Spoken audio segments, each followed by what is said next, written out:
I've come to Stoke Row in rural Oxfordshire today. Sadly we can't get into its lovely little church, but we can go and see something a little unusual, the Maharajah's well. Now, I'll explain a little bit more about it when we get there, but you wouldn't expect somewhere in rural Oxfordshire to have anything named after the Maharajah, but you'll see when we get there just why. As we walk along here, you'll see that this could be almost any village in rural South England. It's got its usual things you'd expect: little roads, small school, little church.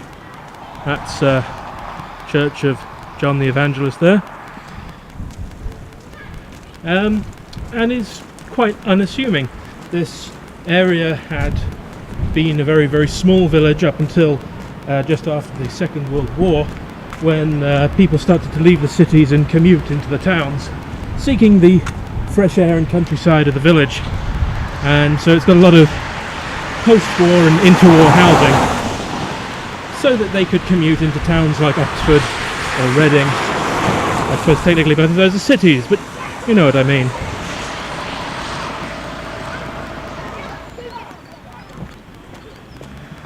Just round this hedge is the Maharajah's well.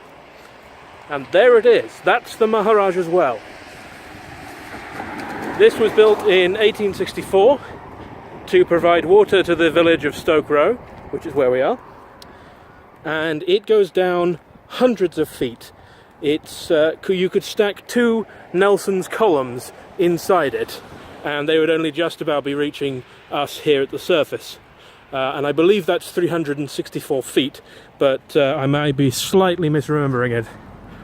It's got a very oriental appearance. That was the movement at the time, Orientalism, but also because the Maharajah of India, who would who paid for this well, would never have been able to see it in person, they wanted something that could look good in a photograph. So this is what they made.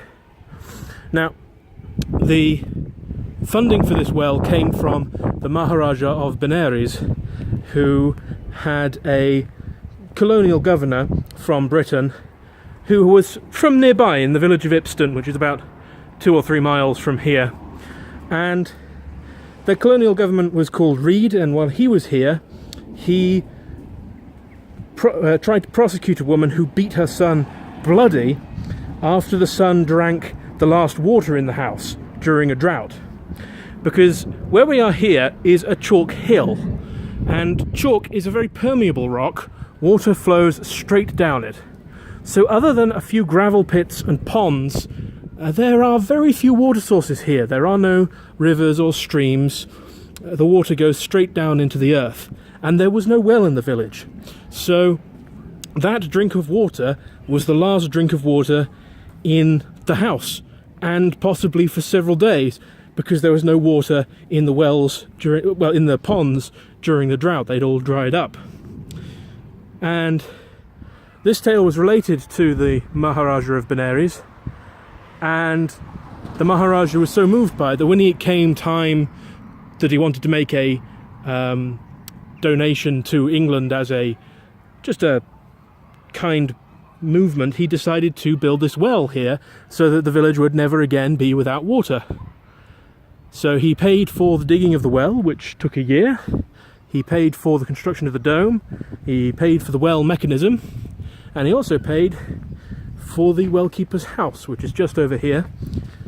And I think it looks a little bit like Hagrid's house from Harry Potter, but that's just the style. And the well-keeper would have lived there and looked after the well, made sure it was working, and would often be the person moving the water up and down. The 7-gallon buckets would come up from down at the bottom, and it took about 10 minutes to bring up 1 bucket full. And the mechanism was made in Wallingford, the local town. You may have seen I did a video about Wallingford Castle. And the well stayed in use for 70 years. 70 years. And the only reason they stopped using it is because Mains water was finally brought to the village. And since then it's just been an interesting curiosity. It was restored in the 1980s. They took it apart, made sure everything was going to last another 100 odd years, and then they put it all back together. It was also visited by the Duke of Edinburgh on its centenary. And you can see it's got around the top the Maharajah of Benares, 1864.